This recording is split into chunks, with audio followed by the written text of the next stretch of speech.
வணக்கம் welcome back to 1 minute fundamentals. So already IDFC பேங்க்குக்கு 2 video போட்டிருக்கோம். அதில் இந்த கம்பெனியோட கம்ப்ளீட் பிஸ்னஸ் மாடல் என்ன, அவங்களுடைய ப்ரொமோட்டர் அனலைசஸ் என்ன, மேனேஜ்மெண்ட் அனலைசஸ் என்ன, அண்ட் இந்த கம்பெனியோட ரெவன்யூ இன்கம் ஸ்ட்ரீம்ஸ்லாம் என்ன, இந்த கம்பெனியோட க்ரோத் ஸ்டோரி என்னங்கிற கம்ப்ளீட் டீட்டெயில்ஸ் அந்த 2 வீடியோவில் கொடுத்துருக்கேன். அந்த 2 வீடியோவை பார்த்துட்டு இந்த வீடியோவை பார்க்கலாம், அது இந்த வீடியோவை பார்த்துட்டு நீங்கள் அந்த வீடியோவை பார்க்கலாம். ஏன்னா இந்த வீடியோவில் நம்ம இந்த கம்பெனியோட பேலன்ஸ் ஷீட்டையும் வேல்யூவேஷனும் அனலைஸ் பண்ண போகிறோம். பட் 3 வீடியோவுமே பார்த்தீங்கன்னா உங்களுக்கு ஒரு கம்ப்ளீட் பிக்சர் கிடச்சிடும். உங்களுடைய இன்வெஸ்ட்மெண்ட் டிசிஷனுக்கு ரொம்பவே ஹெல்ப்ஃபுல்லாக இருக்கும். ஸோ உங்கள் போர்ட்ஃபோலியோக்கு ஐடிஎஃப்சி பேங்க் வேணுமா வேணாமான்னு தெரிஞ்சுக்கிறதுக்கு நம்ம சேனலை சப்ஸ்கிரைப் பண்ணிட்டு இந்த வீடியோ லைக் பண்ணுங்க. இப்போ நம்ம வீடியோக்குள்ளே போகலாம். ஸோ இந்த கம்பெனியோட பேலன்ஸ் ஷீட்குள்ளே வந்தோம் அப்படின்னா இவங்களுடைய market cap 54,944, nearly 55,000 crores of market cap இருக்குது. ஆப்வியஸாக ஒரு லார்ஜ் கேப் கம்பெனி. பட் நீங்கள் நோட் பண்ண வேண்டிய விஷயம், இந்த பேங்க் ஆக்சுவலாக 2015 தான் ஒரிஜினலாக பேங்காக ஆச்சு. அதுக்கு முன்னாடி இங்கே ஒரு என்பிஎஃப்சியாக இருந்தாங்க. அது என்னன்னு தெரிஞ்சுக்கணும்னா நீங்கள் அந்த வீடியோ அப்புறமா போய் செக் பண்ணி பாருங்கள். ஸோ இந்த அளவுக்கு ஜஸ்ட் ஒரு 10 இயர்ஸ்க்குள்ளேயே ஒரு ரேபிட் எக்ஸ்பென்ஷன் கூட இந்த பேங்க் இருக்குங்கிறது ரொம்பவே ஒரு பாசிட்டிவ் பாயிண்ட்டாக பார்க்கலாம். பட் அது கூடவே இந்த கம்பெனியோட ஸ்டாக் பிஇ ரேஷியோ பார்த்தோம்னா 18.7 இருக்குது. ஸோ 20க்கு கீழே இருக்கும்போது பார்க்க அண்டர் வேல்யூட் மாதிரி இருக்குது அப்படின்னு நீங்கள் நினச்சிங்கன்னா அங்கே தான் ஒரு ட்விஸ்ட் இருக்குது. ஸோ இப்போ பிஇ ரேஷியோட சார்ட்டை நம்ம பார்க்குறோம். ஸோ இந்த பேங்க் நியர்லி 27 டைம்ஸ் கிட்ட இந்த பேங்கோட பிஇ ரேஷியோ போயிருக்கு. And as low as 16 times வரைக்கும் இந்த பிஇ ரேஷியோ கீழே இறங்கி வந்திருக்கு. ஸோ அந்த லோ பாயிண்ட்லேருந்து ஒரு 2 மடங்கு 18 ரேஷியோங்கிற அளவுக்கு தான் போயிருக்கு. ஸோ அப்போ இது பிஇ ரேஷியோ படி பார்த்தா அண்டர் வேல்யூடா அப்படின்னு பார்த்தீங்கன்னா அங்கே தான் இன்னொரு சிக்கல் இருக்குது. இந்த மாதிரியான ஒரு ஃபினான்ஷியல் இன்ஸ்டிடியூஷனுக்கு இங்கே பிஇ ரேஷியோ வச்சுட்டு முடிவு பண்ண முடியாது. ஏன்னு பார்த்தீங்கன்னா இந்த ஃபினான்ஷியல் இன்ஸ்டிடியூஷன்ஸ் எல்லாமே ப்ராடக்ட்டே இல்லாதது, சர்வீஸ் பேஸ்டு, அதுவும் மணியை தான் இவங்களுடைய பேசிக் ப்ராடக்டாகவே வச்சிருக்காங்க. ஸோ அந்த இடத்துல இவங்களுடைய ஏர்னிங்ஸை வச்சுட்டு அந்த ஏர்னிங்ஸை திருப்பி சர்க்குலேட் பண்ணிடுவாங்க, மறுபடியும் லோன்ஸாக கொடுத்துருவாங்கிறப்ப வெறும் ப்ரைஸ் ஈக்விட்டி ரேஷியோ வச்சுட்டு இந்த பேங்க்கை அண்டர் வேல்யூட் ஓவர் வேல்யூட்னு சொல்கிறது வாய்ப்பே இல்லை. ஸோ அதனால் இந்த பேங்க்கோட கரண்ட் ப்ரைஸ் பார்த்தோம்னா 77 இருக்குது. அண்ட் புக் வேல்யூ பார்த்தீங்கன்னா 39.1 இருக்குது. அதாவது 40 ரூபா ஸ்டாக்கை தான் நீங்கள் 80 ரூபா கொடுத்து கிட்டத்தட்ட வாங்குறீங்க. ஸோ கிட்டத்தட்ட டபுளில் இருக்குது. அண்ட் அதனால தான் ப்ரைஸ் டு புக் ரேஷியோவுமே 1.99 அப்படிங்கிற ரேட்டில் இருக்குது. ஸோ என்னோட அனலைசஸ் படி இது கண்டிப்பாக ஃபேர் வேல்யூக்கும் மேலே போயிடுச்சு. பட் ஸ்டில் ஓவர் வேல்யூட்னு நான் சொல்ல மாட்டேன். 3 டைம்ஸ் புக் வேல்யூ போயிடுச்சு அப்படின்னா நான் ஓவர் வேல்யூட்னு சொல்லுவேன். பட் அதுக்கு முன்னாடி நான் உங்களோட கன்ஃபியூஷனை மொத்தமாக கிளியர் பண்ணிடுறேன். பிஇ ரேஷியோ படி பார்த்தோம்னா ஹெச்டிஎஃப்சி பேங்க் 17.99, நியர்லி இதே 18 ரேஷியோவில் தான் இருக்காங்க. அண்ட் ஐசிஐசிஐ பேங்க்குமே நியர்லி 18 தான் இருக்காங்க. Axis bank 13, Kotak Mahindra bank 18 and IndusInd bank 12. அப்படி பார்த்தோம்னா எல்லா வகையிலையுமே இந்த 18.7ங்கிறது இவங்களோட காம்படிட்டர்ஸோட கம்பேர் பண்ணும்போது நியர்லி ஈக்குவலாக ஆர் அதிகமாக தான் இருக்குது. பட் இதை வச்சுட்டு நீங்கள் கண்டிப்பாக இதை அனலைஸ் பண்ணக்கூடாது.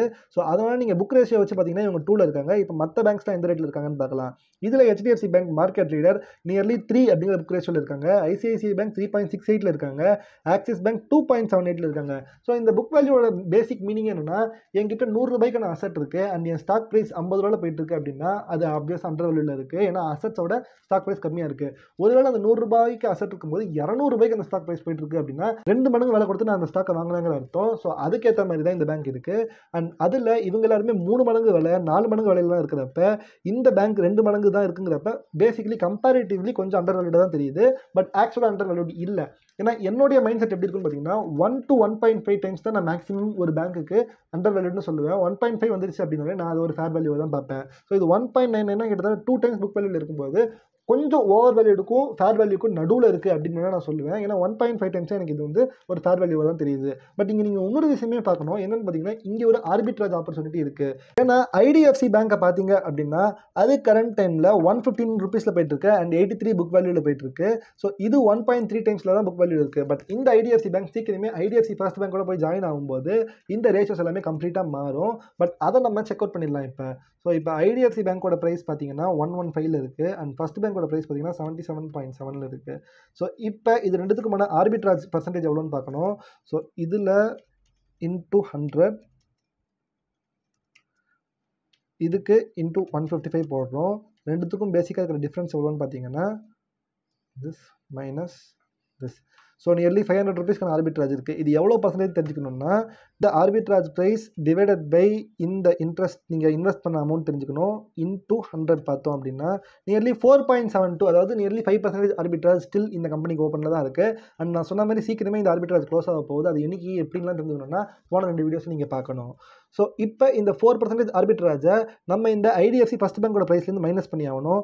ஸோ அதுக்கு 77 இன்டூ 4.72% போட்டோம் அப்படின்னா 3.66 வருது. ஸோ இப்போ நம்ம இதை மைனஸ் பண்ணோம் அப்படின்னா 77 மைனஸ் 3.66 மைனஸ் பண்ணோம்னா கரண்ட் டைமில் இப்போ ப்ரைஸ் வந்து 74 அப்படின்னு போயிடுது. அண்ட் இப்போ நம்ம புக் வேல்யூவை பார்த்தோம் அப்படின்னா ஐடிஎஃப்சி ஃபர்ஸ்ட் பேங்க்குக்கு 39.1 இருக்குது.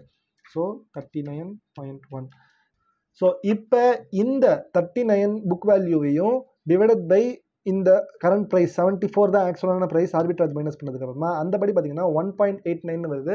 நியர்லி நம்ம 1.8 எடுத்துக்கலாம். ஏன்னா மற்ற மர்ஜருக்கு அப்புறமா இன்னுமே கொஞ்சம் குறையும். ஸோ அதுபடி பார்த்தீங்கன்னா 1.8 தான் இதோட ஆக்சுவல் புக் வேல்யூவாக வரணும். ஸோ இந்த மாதிரியான சில ஸ்டாக் மார்க்கெட் கேல்குலேஷன்ஸ் என்ன ஃபார்முலாஸ்லாம் தெரிஞ்சுக்கணும்னா கண்டிப்பாக நம்ம சேனலை சப்ஸ்கிரைப் பண்ணிக்கோங்க. இந்த மாதிரி ஏகப்பட்ட ஃபார்முலாஸ் நம்ம சொல்லிட்டு தான் இருக்க போகிறோம். அண்ட் ஆல்ரெடி இந்த ஸ்டாக் மார்க்கெட்டில் எந்த ஒரு ஸ்டாக்குக்கும் ஆர்பிட்ராஜ் எப்படி கால்குலேட் பண்ணுறதுங்கிறதுக்காக ஒரு எக்ஸலே கொடுத்துருக்கேன். அதுக்கு தனியாக ஒரு வீடியோ போட்டிருக்கேன். அந்த வீடியோ மேலே லிங்க் தரேன், செக் பண்ணி பாருங்க. அதை வச்சுட்டு நீங்கள் டாடா மோட்டார்ஸ் டிவியோட ஆர்பிட்ராஜ் கூட கால்குலேட் பண்ணிக்கலாம். ஸோ இப்போ நம்ம இந்த 1.8 டைம்ஸ் புக் வேல்யூங்கிறத பார்க்கும்போது ஸோ 2 டைம்ஸும் இல்லை 1.5 டைம்ஸுங்கிறப்ப ஸ்டில் இது ஃபேர் வேல்யூக்கு மேலே தான் இருக்குது. பட் ஓவர் வேல்யூலேருந்து பார்க்கும்போது கொஞ்சம் கீழே தான் இருக்குன்னு சொல்லலாம். நெக்ஸ்ட் ஃபேஸ் வேல்யூ நியர்லி 10ல் இருக்குது. ஸோ இது ஸ்ப்ளிட் ஆகிறதுக்கான சான்சஸ் இருக்குது. மேபி ஒரு லாங் டேர்ம் ஃபியூச்சரில் இவங்களுடைய ஷேர் ப்ரைஸ் பயங்கரமாக வளர்ந்துச்சு அப்படின்னா இவங்களுடைய ஃபேஸ் வேல்யூ ஸ்ப்ளிட் ஆகலாம். ரிட்டர்ன் ஆன் கேபிட்டல் எம்ப்ளாய்ட் கொஞ்சம் கம்மியாக தான் இருக்குது மற்ற பேங்க்ஸோட கம்பேர் பண்ணும்போது. அண்ட் ரிட்டர்ன் ஆன் ஈக்விட்டியுமே அந்த மாதிரி தான் இருக்குது. பட் முக்கியமாக நம்ம பார்க்க வேண்டிய point dept to equity ratio. மோஸ்ட்டாக எந்த கம்பெனிக்கு 0.5 டெப்ட் இருக்கோ அதுவே மோசம்னு நான் சொல்லுவேன். பட் நீங்கள் 7.80 அதாவது நீங்கள் 100 ரூபாய்க்கு ஸ்டாக் வச்சிருந்தீங்கன்னா 700 ரூபாய்க்கு டெப்ட் இருக்குங்கிற மாதிரி கணக்கில் வரும். பட் இந்த பேங்க்குக்கு இந்த அளவுக்கு டெப்ட் இருக்கும்போது இந்த டெப்ட் டு ஈக்விட்டி ரேஷியோவில் இந்த ஸ்டாக் வாங்கலாமான்னு நினச்சிங்கன்னா கண்டிப்பாக இது ஒரு மேஜர் ஃபேக்டராக நீங்கள் கருதக்கூடாது.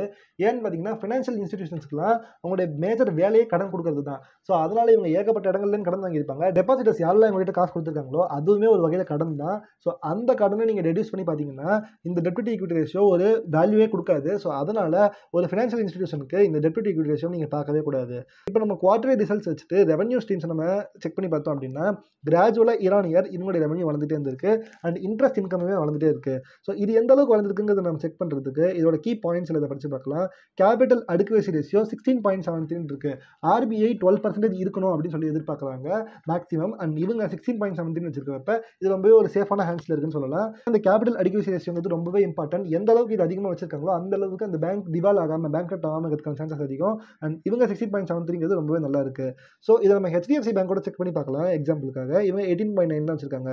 ஸோ ஒரு மார்க்கெட் லீடரோட 2% தான் கம்மியாக வச்சிருக்காங்கிறப்ப ஸ்டில் இந்த capital adequacy ratio I am satisfied with this.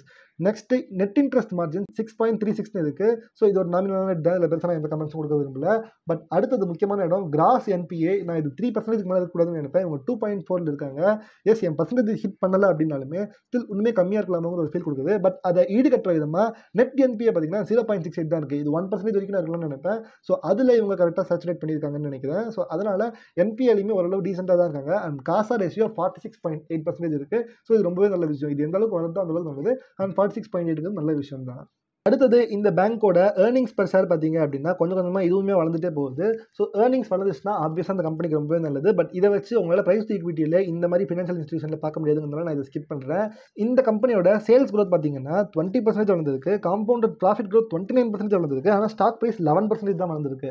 இதுக்கு காரணம் ஒருவேளை இது அண்டர் வேல்யூடாக இருக்குமோன்னு நினச்சிங்கன்னா அப்படி கிடையாது. ஒருவேளை அது ஓவர் வேல்யூடாக இருந்துச்சு அப்படின்னா ஆல்ரெடி அந்த ரிசல்ட்டுக்கான அப்டைன்டு ப்ரைஸ் அது ஆல்ரெடி ரீச் பண்ணியிருக்கும். ஸோ அதனால் வளராமல் கூட இருக்கலாம். ஸோ இதையுமே இந்த ஸ்டாக் நீங்கள் மெஜராக கன்சிடர் பண்ண முடியாது. இதனால தான் நிறைய பேர் சொல்லுவாங்க ஃபினான்ஷியல் ஸ்டாக்ஸ் அனலைஸ் பண்ணுறது கொஞ்சம் கஷ்டம் அப்படின்னு சொல்லிட்டு.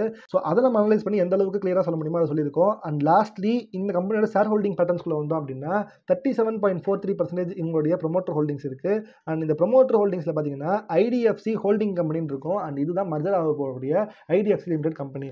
ஸோ இப்போ ஐடிஎஃப்சி லிமிடெட்குள்ளே போயிட்டு அவங்களுடைய ப்ரொமோட்டர் ஹோல்டிங்ஸ் எங்கே இருக்குது அப்படின்னு நம்ம செக் பண்ணி பார்த்தோம் அப்படின்னா இதில் ப்ரொமோட்டர் ஹோல்டிங்ஸே காமிச்சிருக்க மாட்டாங்க. பார்த்தீங்கன்னா எஃப்ஐஐ டிஐஐ கவர்மெண்ட் பப்ளிக்னு தான் இருக்கும். ஏன்னா இது கிட்டத்தட்ட ஒரு ப்ரொஃபஷனல் ரன் கம்பெனி மாதிரி. பட் ஸ்டில் ப்ரொமோட்டர்கிட்டையும் மெயின் ஸ்டேக் ஹோல்டிங்ஸ் இருக்குது.